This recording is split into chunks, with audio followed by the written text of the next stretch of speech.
Welcome to my Colombia stories. This one's all an act. Tonight's story comes from Rowan, 34 years old, electrician from Seattle.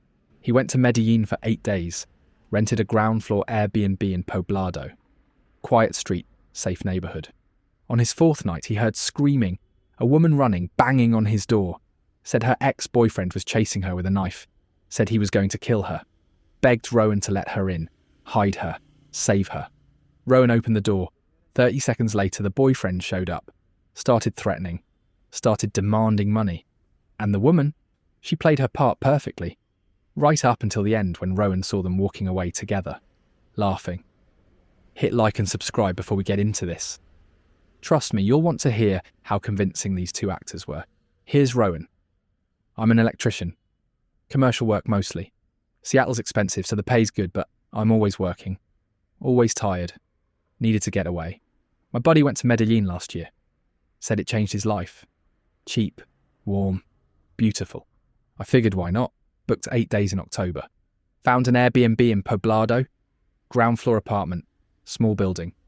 4 units total. Residential street. Trees. Quiet. Not the party area. Just normal people living normal lives. Perfect. First few days I did the tourist thing. Walked around El Poblado, went to Parqueyeras one night. Too loud, too crowded. Not my scene, I'm 34. I like quiet. Day 4 was Wednesday.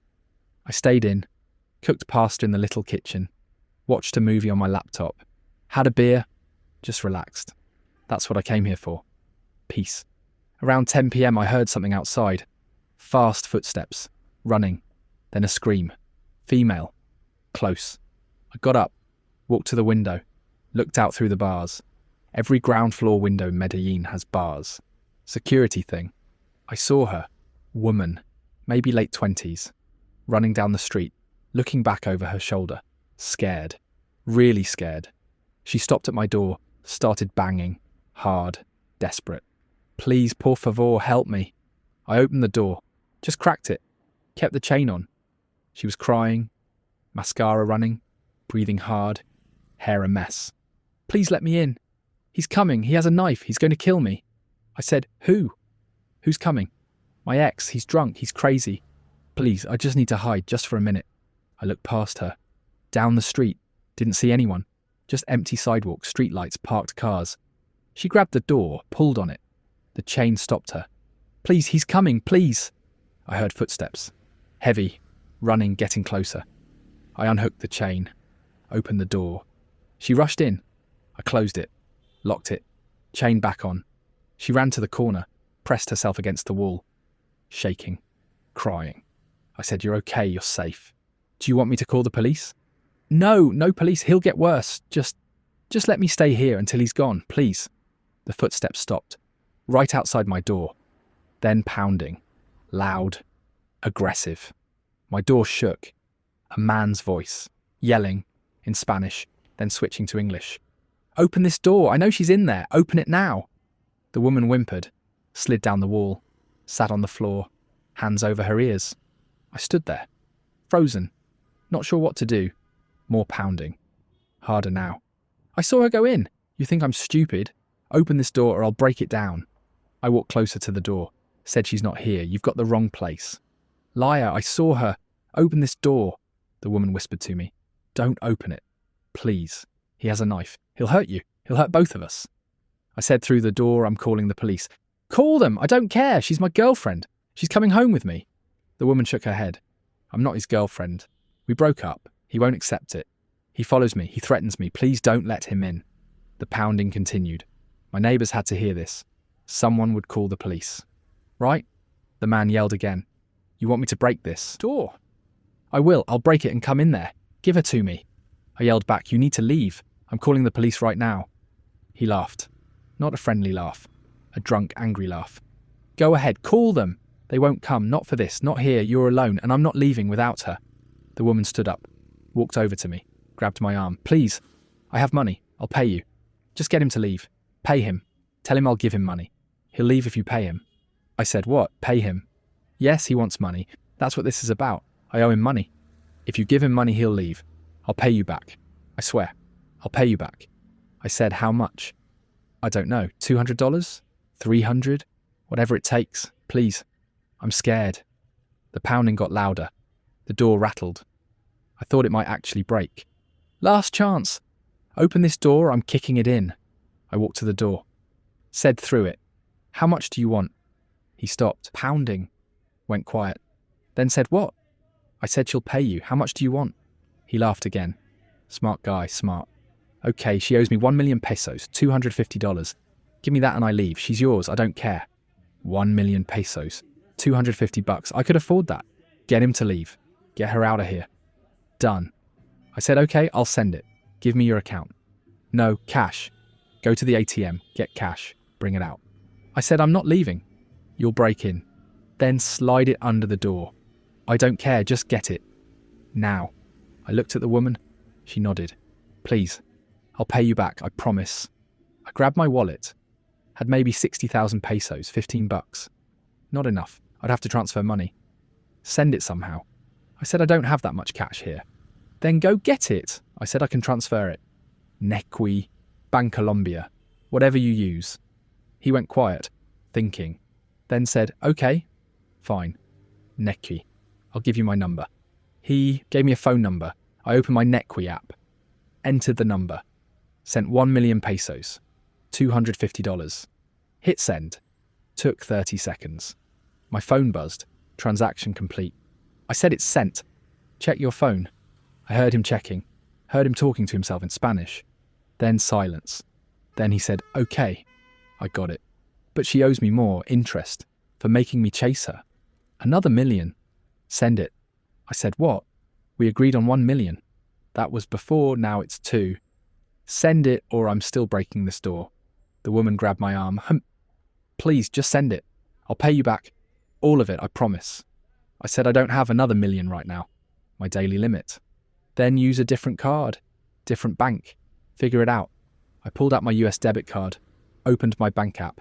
Transferred from my savings. Withdrew the maximum from Nequi. Another 1 million pesos. Sent it to him. I said there, 2 million. Done. Now leave. He checked. Said okay. Got it, she's all yours. Good luck with her. She's crazy. I heard footsteps walking away, getting quieter. Then gone. I stood there, listening. Waited 2 minutes. Nothing. Silence. I turned to the woman. Said, he's gone. You're safe now. She was sitting on the couch. Still crying. But softer now. Wiping her eyes. Thank you so much. You saved my life. I said it's okay, but you need to pay me back. $500, that's what I sent him. She nodded. I will, I promise. I don't have it right now. Can I send it tomorrow? I need to go to my bank. I said, okay. Tomorrow. Give me your WhatsApp. I'll message you. She gave me her number. I saved it. Sent her a message. Test message. She didn't pull out her phone to check. Just said she got it. She stood up. Walked to the door, said I should go. Before he comes back. Thank you again. I'll send you the money tomorrow. I said, wait. Where are you going? It's not safe. I'll stay with, a friend. Close by, I'll be fine. I unlocked the door, opened it, looked outside. Empty street. No one there. She walked out. Turned back. Smiled. You're a good person. Thank you. Then she walked away. Fast, almost running. Disappeared around the corner. I closed the door, locked it, stood there trying to process what just happened. $500. Gone. To some drunk ex-boyfriend with a knife. And a woman who promised to pay me back tomorrow. I sat on the couch, opened my banking app, looked at the transactions. 2 transfers, 1 million pesos each, $250 each, 500 total. My heart was still pounding. Adrenaline, fear, anger, all mixed together. I messaged her on WhatsApp, said, hey, just checking you got home safe. No response. Message showed delivered. Not read. I waited 10 minutes. Still nothing. I opened my door, looked outside. The street was quiet. Normal. Like nothing had happened. Then I saw something. Down the street, near the corner. 2 people. Walking together. Talking. Laughing. I walked closer, squinted. Tried to see better in the dark. It was them. Her and the ex-boyfriend. Walking side by side. She had her arm around him. They were laughing. Actually laughing. They turned the corner. Gone.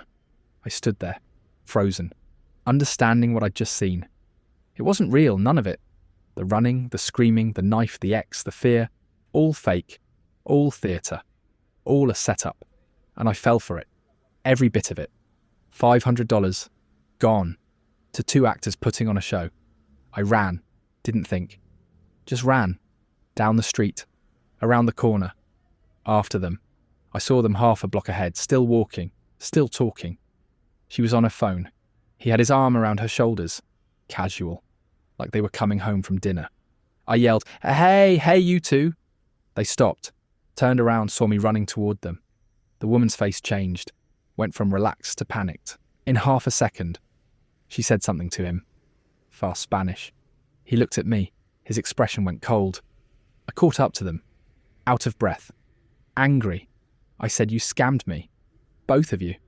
That whole thing was fake. The knife, the ex-boyfriend, all of it. The woman shook her head, started backing away. I don't know what you're talking about. You're scaring me. I said, don't even try that. I just saw you two, walking together, laughing. You're not scared of him. You're with him. The man stepped forward, got between me and her, said in English, you need to back off. Now. I said, you threatened me, made me pay you. $500. I want it back. He laughed. You gave me money. That was your choice. I didn't make you do anything. I said, you said you had a knife. You said you break down my door. Did you see a knife? Did I break your door? No, you paid because you wanted to. Now leave us alone before I call the police. I said, call them, please. Call them. I'll tell them exactly what you did. The woman pulled out her phone, started dialing, said, I'm calling them right now. You're harassing us. I said, go ahead. Call them. She put the phone to her ear, spoke in Spanish. Fast, sounded official, like she was really talking to police. Giving them the address, describing me, American, tall, brown hair, aggressive. She hung up, said they're coming. You should leave. I said, fine, let them come. I'll show them the transactions, the messages, everything. The man said, you'll show them what? That you willingly sent money to me? That's not illegal. You're the one who followed us, who's yelling in the street, who looks crazy right now. He was right. I did look crazy. Standing there, out of breath, yelling at 2 people on a dark street. I heard a siren, distant, getting closer. The woman smiled. That's them, you should go, unless you want to explain to Colombian police why you're harassing us. The man stepped closer, lowered his voice, said, listen to me. You walk away right now. You go back to your apartment, you forget this happened. Or we tell the police you tried to attack us, that you're drunk, that you're violent. Who do you think they'll believe? 2 locals? Or 1 angry gringo who can't speak Spanish? I stood there. The siren got louder, closer. I could see lights now, a block away. I backed up, turned around, started walking, fast back toward my apartment. I heard them laughing behind me, heard the woman say something in Spanish, heard them both laugh harder. The police car passed me, didn't stop, kept going, turned a different street, wasn't even coming for us, just a coincidence. Or she never called them at all. I got back to my apartment, went inside, locked the door, sat on the couch, shaking, not from fear, from anger, from helplessness, from stupidity. I grabbed my phone, opened WhatsApp, messaged her. I know it was a scam, I saw you two together. Message delivered, not read. I waited 5 minutes, 10, still not read. I messaged again. Answer me, I'm reporting you to the police. Delivered, not read. I called her, straight to voicemail, not disconnected, just ignored. I tried the number I sent the money to. His Nequi number, disconnected. Number no longer in service. Already changed it. I opened my banking app, looked at the transactions. 2 million pesos, $500, sent to a phone number that no longer existed. To a person whose name I didn't know, who I couldn't find, who probably wasn't even from this neighbourhood. I thought about going to the police. Right now, tonight. Filing a report. But what would I tell them?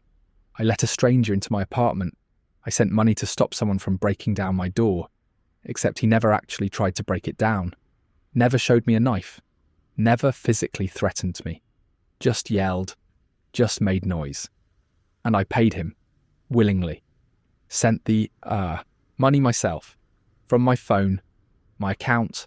No one forced me, no one held a gun to my head. I just did it because I was scared, because I wanted them gone, because I believed her. I sat there for an hour, just thinking, replaying everything, looking for the moment I should have known, the moment I should have said no, should have called the police, should have done anything different, but I couldn't find it. Every decision I made seemed reasonable at the time. Woman running scared, help her. Man threatening violence, pay him to leave. It all made sense, until it didn't. I looked up Medellin scams online, found an article, posted 3 months ago. Same exact scam. Woman running from ex-boyfriend. Man shows up, demands money. They leave together. Same script, same con. Different victims. Another article from 6 months ago. Same thing. Poblado neighborhood. Ground floor apartments. Tourists. Easy targets. The article said the scammers work in teams, 2 to 4 people. They scout neighborhoods, look for solo travelers. Ground floor units, no security. They wait until late. 10 or 11 p.m, then they perform. The running, the screaming, the threats. All choreographed. All practiced. All fake. Some victims pay $200. Some pay $500. Some pay $1,000. Depends how scared they get, how much they have, how desperate they are to make it stop. The article said police rarely catch them. They use burner phones, fake names, change locations constantly. By the time someone reports it, they're gone, working a different neighborhood, different city, different country. One article quoted a police officer. He said the best thing to do is not open your door. Ever. For anyone. Even if they seem in danger. Even if they're crying. Even if they're begging. Call the police. Let them handle it. Because if you open that door, you become part of the scam. You become the mark. I should have read that article 4 hours ago. Before I opened my door. Before I let her in. Before I believed her. I checked my bank account again. $500 gone. Not coming back. I knew that. Accepted it. Not happy about it. But accepted. What bothered me more was how good they were, how believable. She was terrified. Actually shaking. Actually crying. Her voice broke when she talked. Her hands trembled when she grabbed my arm and him. He sounded drunk. Angry. Violent. The pounding on the door wasn't gentle. It was aggressive. Loud. Made me think he really would break it down. If I hadn't seen them walking together, I'd still believe her. I'd still think I saved her. I'd still think I was the hero. But I wasn't the hero. I was the mark. The sucker. The guy who fell for the oldest trick in the book. Damsel in distress. Knight in shining armour. Except the damsel was a pro, and the knight was an idiot. I looked at the time. 1 a.m, too late to do anything. Too early to sleep. I just sat there, staring at my phone, at the banking app, at the $500 that used to be there. Around 2 a.m, I heard footsteps outside again. Running. Then a scream. Female. Different voice. Different woman. I walked to the window, looked out. Woman was running down the street, looking back, scared. She stopped at the building next to mine, started banging on a door. Please help me, he's coming. I heard a door open, heard voices, English and Spanish. Heard someone let her in. 30 seconds later, a man appeared, running, yelling, banging on the same door. Open up, she's mine, let her out. I watched, couldn't look away, couldn't believe it. They were doing it again, same scam, same script, different victim, right next to me. Same night. I grabbed my phone, called the police. Or tried to, realised I didn't know the number. Googled it. 123. Emergency line. Dialed. Operator answered. Spanish. Fast Spanish. I tried to explain. In English. Tourist scam. Happening right now. Next building over. She asked me questions. Slow Spanish. I didn't understand. She switched to English. Asked for the address. I gave her mine. She said she'd send someone. I waited. Kept watching. The man kept yelling. Kept pounding. Then he stopped. Quiet. Probably negotiating. Probably getting paid. 10 minutes later, they walked out together. The woman and the man, arm in arm, laughing. Just like before. They walked past my window. Didn't even look. Just walked by like they owned the street. 5 minutes after that, a police car showed up. Lights on. No siren. 2 officers got out. Knocked on my neighbour's door. I went outside. Walked over. Tried to explain. In broken Spanish. The officers looked confused. Asked where the emergency was. I pointed down the street. Said the people left. The scam. They already did it. One officer asked my neighbour what happened. My neighbour looked embarrassed. Said nothing happened. Just a misunderstanding. Everything's fine. The officer looked at me. Said if there's no victim, there's no crime. Asked if I was the victim. I said no. Different scam. Earlier. But the same people. He said, do you have proof? Photos, video? I said no. Just what? I saw. He said, then there's nothing we can do. Told me to go back inside. Said if it happens again, call immediately. Don't wait. They left. My neighbour went back inside. Didn't say anything to me. Probably embarrassed. Probably just lost money. Probably feeling exactly how I felt. I went back to my apartment. Locked the door, put a chair against it. Wedged it under the handle. Not that it would stop anyone. But it made me feel better. I didn't sleep that night. Just sat there. Listening. Waiting for more footsteps. More screaming. More of their show. It didn't come. At least not on my street. Maybe they moved. Maybe they hit their quota. Maybe they were done for the night. But somewhere in Medellin, someone else was probably opening their door, probably letting her in, probably sending him money, probably believing every word. And tomorrow they'd wake up feeling exactly how I felt. Stupid. Angry. Broke. Welcome to Medellin. I left Medellin 2 days later. Cut my trip short. Couldn't stay in that apartment anymore. Every noise made me jump. Every footstep outside made me tense. Couldn't do it. I booked a hotel for one night, close to the airport. Spent $200. Didn't care, just needed to feel safe. Needed walls that weren't ground floor. Needed a front desk, needed people around. Before I left the Airbnb, I checked the building's security camera. The one in the lobby, pointed at the front door. Small camera, mounted in the corner. I'd seen it when I moved in, figured it recorded something. I asked the building manager if I could see the footage. Told him what happened. The scam. The 2 people. He looked at me like I was crazy. Said the camera doesn't work. Hasn't worked in 2 years, just for show. Makes people feel safer. Great. No footage, no proof. Nothing. I asked if anyone else in the building got scammed recently. He said no. Not that he knows of. But people don't usually report these things. Too embarrassed. Too complicated. Just leave and never come back. That's what I was doing. Leaving. Never coming back.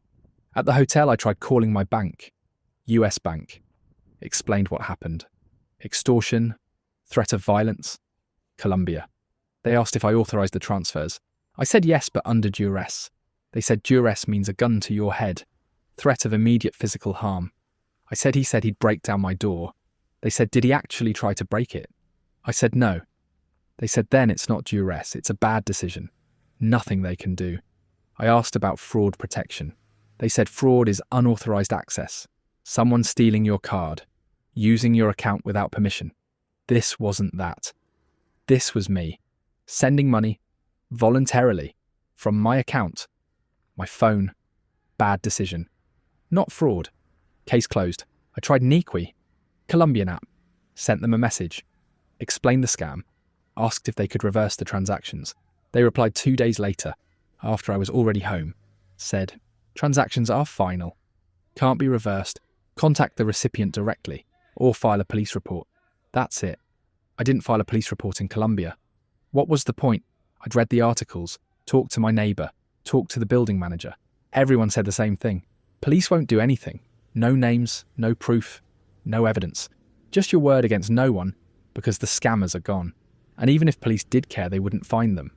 Burner phones. Fake accounts. They probably weren't even from Medellin. Probably travelling. Bogota 1 week. Cali the next. Cartagena after that. Hitting tourists in every city. Making thousands. Tens of thousands. Then disappearing. I flew home the next day. Landed in Seattle on a Saturday. My roommate picked me up. Asked how the trip was. I said, fine, good. He said, you're back early. I said work stuff came up. Needed to get back. He believed me. I didn't tell him what happened. Didn't tell anyone. Too embarrassing. Too stupid. My buddy who recommended Medellin asked how it was. I said, great. beautiful city. Would I go back? Probably not. Too touristy. He said, really? I loved it. I said, different strokes. I went back to work Monday, same job, same routine. Co-worker asked about my trip. I said it was nice, relaxing. She said I didn't look relaxed. I said jet lag. She let it go. But she was right. I wasn't relaxed. I was angry. At them, at myself, at the situation, at everything. $500 isn't life-changing money. I make that in 3 days.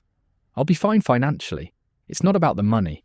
It's about the feeling, the helplessness, the realization that I got played, that every decision I made was exactly what they wanted me to make. Open the door, let her in, send money, do it again, walk away. All of it.